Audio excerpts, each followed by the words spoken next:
Welcome to another episode of Catholicism and Coffee. I'm Stephen Kaczynski. I'm Beth Kaczynski. And we talk about Catholicism, all things Catholic, and enjoy some great brews. Today we're going to go a little bit more personal. We haven't done one of these kinds of episodes in a while. If you want to get to know your host episode, there's actually one previously, a few episodes back. Definitely check that out. Today we're going to talk about how we personally keep the faith alive. So obviously, like any good practicing Catholics, we go to Mass every Sunday on holy days of obligation. And if you've been following us for a while, you probably know we serve in various ministries. I'm in music ministry, you're a reader. Yeah. And then we've served on retreat teams before as participants and giving team. You're part of a Praying Husbands group. Yeah. So fruitful since I started doing that. But today let's kind of think about what we do at home or within our domestic church. Good way to put it. Yeah.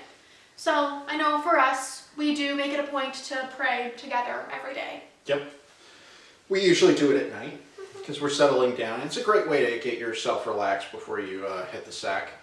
And for the past couple years, we've gotten some books that have like a quote or reflection of the day. Mm-hmm. And currently we just finished, I guess, working through our Advent and Christmas with Fulton Sheen. Yeah, we finished that one. There are some dynamic Catholic ones that have quotes from various folks. And Dynamic Catholic, if you're watching, hey, come sponsor us. Yeah, we could use all the help we can get. Or if you want, video content, definitely talk to us. We're open to that.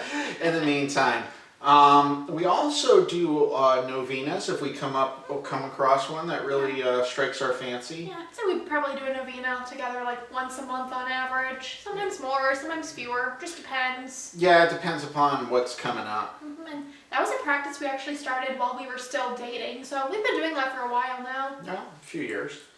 So, highly recommend all those. One of the things, this isn't exactly prayer, but it's something to reflect on. When we're doing this show, I definitely do my research.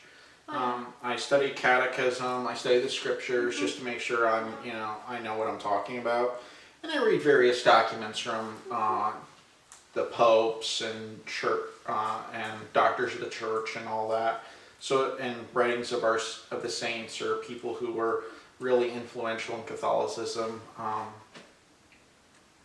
Those are definitely things I study. Yeah, and then in other work we do, because we have to do lots of research when we're writing our books, obviously, and yeah, that's for work. That's not really just because or work for fun, even though I think writing books is fun. Yeah. And then I also do some research, mostly just the scriptural readings for the weekends when I'm picking out music for masses. As you should. Yep. So that's all stuff that, yeah, we have to do it, but it does influence you. It helps, honestly, since I've been doing that. I've read more catechism the past couple of years than I have in ages. Yeah. Mostly because one of my friends who used to focus the catechism quote every day quit doing that. What have you done to me, man? I'm kidding. Maybe that means you need to start posting a catechism quote every day. I might. There's what you can do for Lent instead of giving up sweet tea. There we go. Oh, thank God. I can handle that a lot better. Oh, there we go. That's what I'll do. I'll post a catechism quote every day during Lent. All right. Because that's pretty clear and concise. That's always fun. But these are certain ways we keep the faith alive. As I said, we both read a lot of spiritual books too. Yeah, or just like online articles or reflections. Mm-hmm. Yeah, there's so much out there you can read, like our books or other books. If you're reading Catholic books, I respect you even if it's not one I wrote. Yeah, for sure.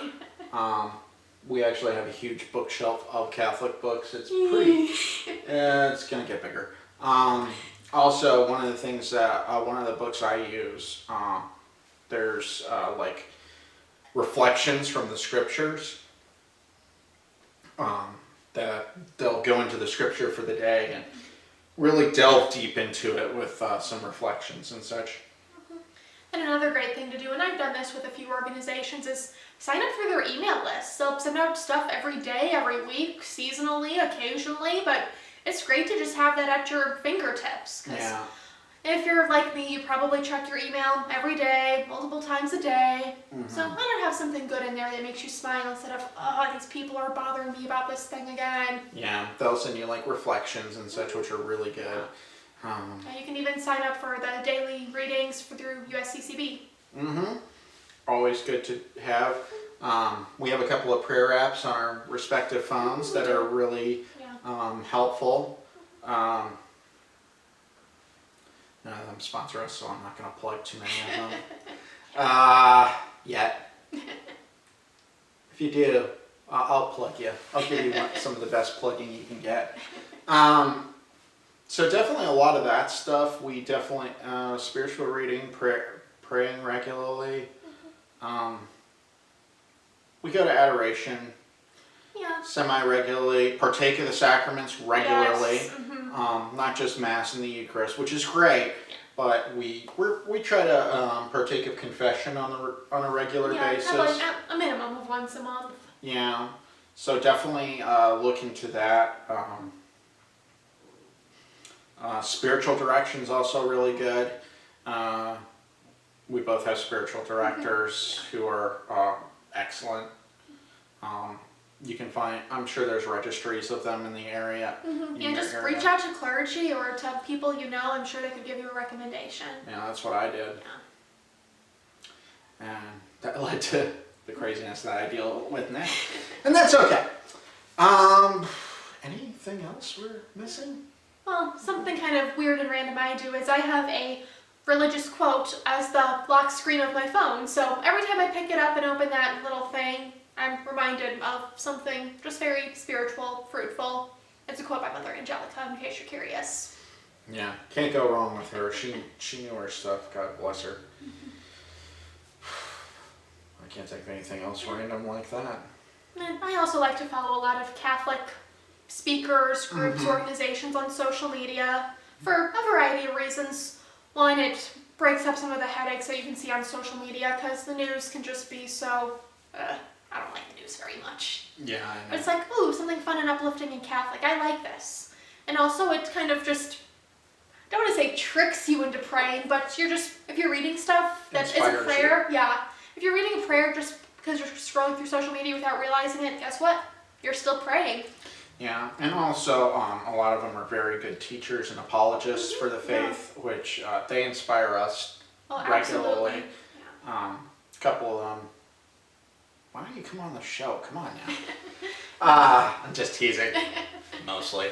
But I watch also various Catholic media, several Catholic commentators that I follow who really know their stuff.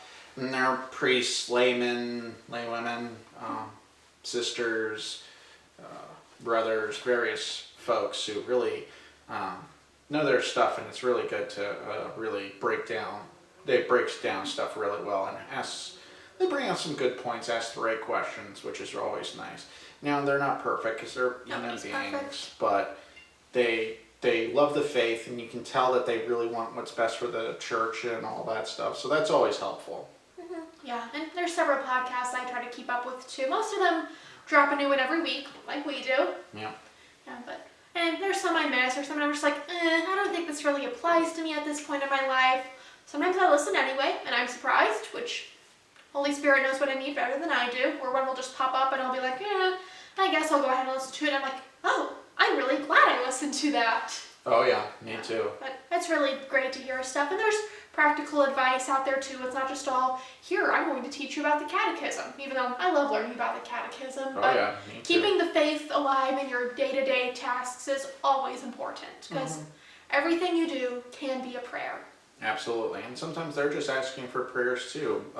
Someone we both know posted just, hey, and he listed some intentions that he's like, hey, can you pray for this person, that person, this person, that person? I took like a 30 seconds to do a quick prayer for all of those intentions, and I mean, it's a simple task, but hey, that's one of the goods of social media. So. Yeah. And also when you're following other Catholics on social media, you're supporting them, and if they appreciate it even half as much as we do, that is a lot. It is a lot. Yeah. And they're good sports about it too. They are. Overall, yeah. Some of them are a little crazy, but that's okay. That's what makes them fun. Anything else you want to add? That's about what I can think of. I only purchase Catholic products, but Yeah, and including the one that you're wearing. Yeah. And we design Catholic products. That keeps the faith alive. That's what we try to do because we research that too. So definitely check out our Zazzle shop. They have some great Catholic products there. Not only would we appreciate it, but maybe you were like, oh, I didn't know they said this, or oh, I haven't really thought of the faith that way before. Definitely look into it. Doesn't mean you have to buy anything. It would be really nice if you did. Or just tell your friends about it. Maybe they'll buy something. That'd be good. Get some gift giving done. Or if you know somebody and you want to get them a birthday present, or Valentine's Day will be here before you know it. Oh boy. We got a Fulton Sheen shirt for Valentine's Day last year. Yeah. I've worn it on the show several times. I did not design that one. This one we did. Yeah. And of course, if you're not finding anything in our shop that really strikes your fancy, you can check out our friends at Sock Religious, because we all need socks. Yes, especially during the winter. Oh boy. Anyway, but yeah, check them out. Links will be in the description of this video. Continue to like, subscribe, and comment. I know for a little bit you weren't able to. That was I made a boo-boo there. I'm fixing that. So you'll be able to comment, like, subscribe, share our videos with your friends if they have some questions about Catholicism that you think we can answer. And if you don't, and they just want to have a little bit of bite-sized Catholicism, send that away. Subscribe to the channel, hit the notification bell so that way you know when we drop a new episode.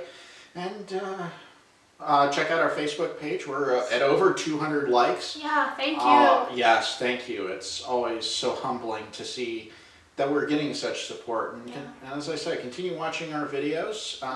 Check out our books. Check out our books. Purchase our books. Yes. That would be nice. There will be more coming. There are more coming. So keep your eyes open for that, and we'll announce that as we go along. I don't have anything else to add. Thank you for watching. All right. In the meantime, be bold, be brave, be courageous. Love Jesus, drink coffee, and tea, cider, hot chocolate, soft drink, various other soft drinks. Anything caffeinated. Or We water if you're trying to be healthy. Yeah, we're not in Lent yet, so we can encourage you to be a little bad. Although I know everyone's like, new year, new me. Yeah. I'm still gonna drink my coffee. Drink your Coke, not the illegal drug, the Coca-Cola Coke. Sorry. God bless.